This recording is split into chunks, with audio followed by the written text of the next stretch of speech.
नमस्कार, बहुत स्वागत है आपका। आप देख रहे हैं किस्मत कनेक्शन और मैं हूं आपके साथ शैलेंद्र पांडे। बहुत सारे लोगों को आपने देखा होगा कि गले में माला धारण करते हैं, हाथ में माला लेकर के मंत्र जप भी करते रहते हैं। आखिर अलग अलग मालाओं का महत्व क्या है और किस मंत्र के लिए किस माला का प्रयोग करना चाहिए, आज इस विषय पर बात करेंगे। सबसे पहले जानते हैं कि माला को पूजा उपासना में क्यों प्रयोग करते हैं और माला का पूजा उपासना में क्या महत्व है। देखिए, हमारी प्रार्थना करने के कई तरीके हैं। कभी सरल शब्दों में प्रार्थना करते हैं, कभी कीर्तन करके प्रार्थना करते हैं, कभी मंत्रों से प्रार्थना करते हैं। इनमें मंत्र सबसे ज़्यादा प्रभावशाली माने जाते हैं क्योंकि ये मन को तुरंत एकाग्र कर देते हैं और इनका प्रभाव जल्दी पड़ता है और लंबा पड़ता है। हर मंत्र से अलग अलग तरह का प्रभाव और शक्ति उत्पन्न होती है। हर मंत्र की ताकत और ऊर्जा अलग होती है। इसीलिए अलग अलग मंत्र का जप करने के लिए अलग अलग तरह की मालाओं का प्रयोग किया जाता है।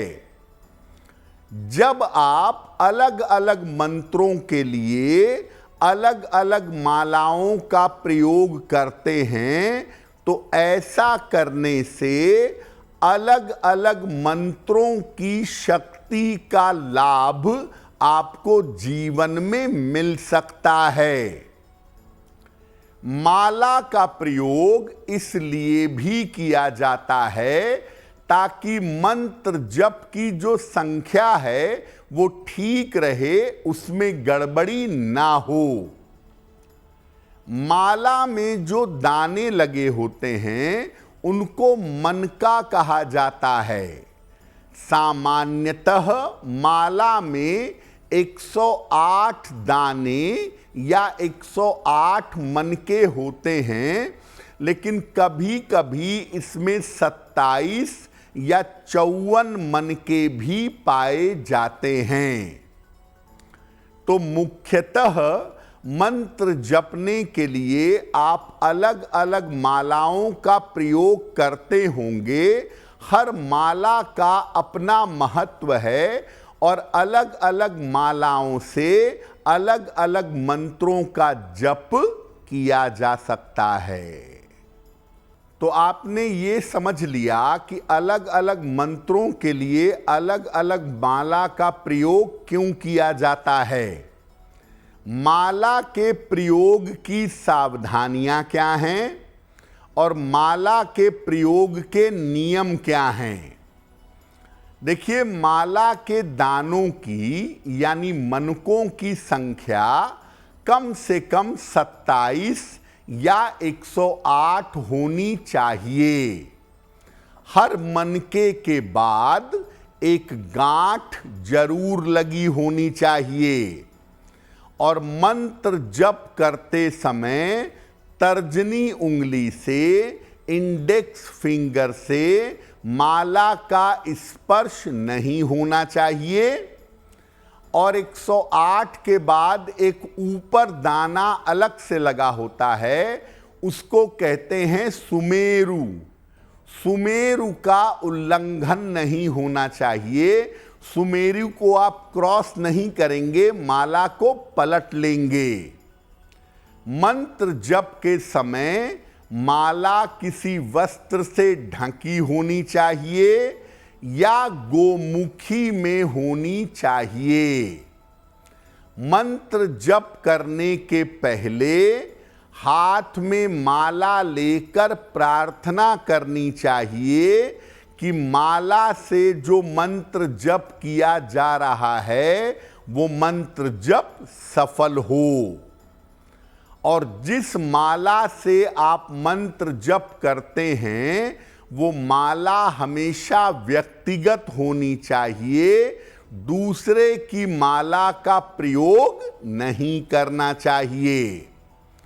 और जिस माला से मंत्र जप करते हैं उस माला को धारण नहीं करना चाहिए।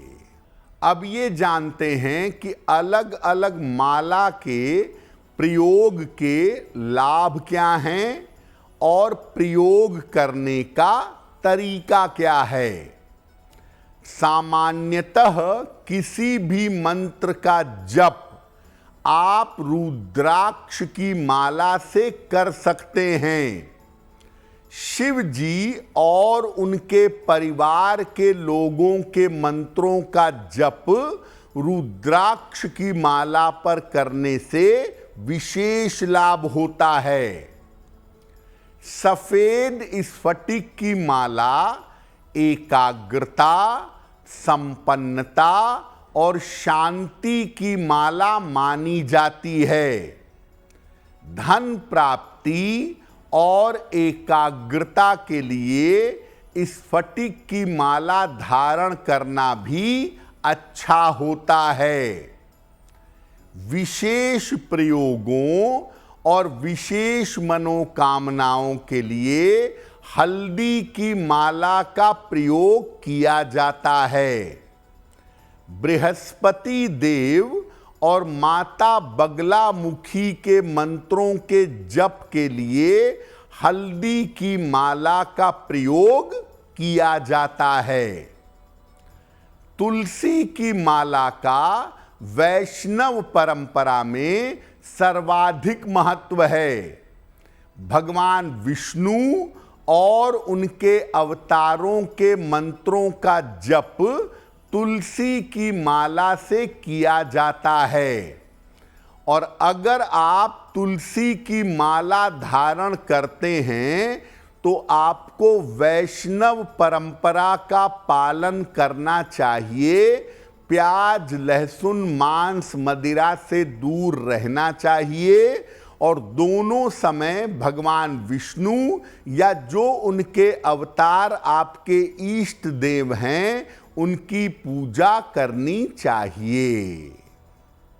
अब ये जानते हैं कि अलग अलग माला के प्रयोग के लाभ क्या हैं और प्रयोग करने का तरीका क्या है। सामान्यतः किसी भी मंत्र का जप आप रुद्राक्ष की माला से कर सकते हैं।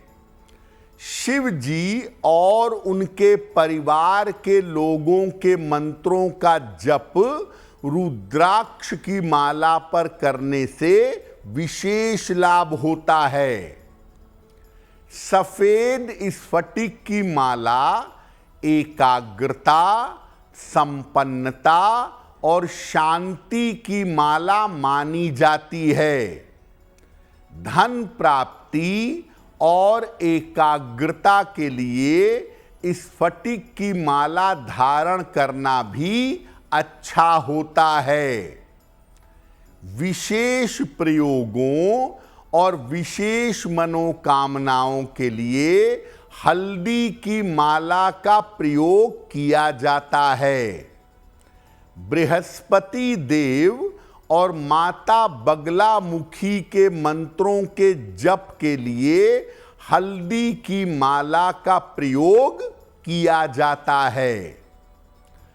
तुलसी की माला का वैष्णव परंपरा में सर्वाधिक महत्व है। भगवान विष्णु और उनके अवतारों के मंत्रों का जप तुलसी की माला से किया जाता है। और अगर आप तुलसी की माला धारण करते हैं तो आपको वैष्णव परंपरा का पालन करना चाहिए। प्याज, लहसुन, मांस, मदिरा से दूर रहना चाहिए और दोनों समय भगवान विष्णु या जो उनके अवतार आपके इष्ट देव हैं उनकी पूजा करनी चाहिए। अगर आप मुझसे जुड़ करके अपनी समस्याओं का समाधान चाहते हैं और चाहते हैं कि आपकी समस्याओं को ज्योतिष के माध्यम से सुलझाया जाए, तो आप हमसे संपर्क कर सकते हैं, जुड़ सकते हैं एस्ट्रो तक पर।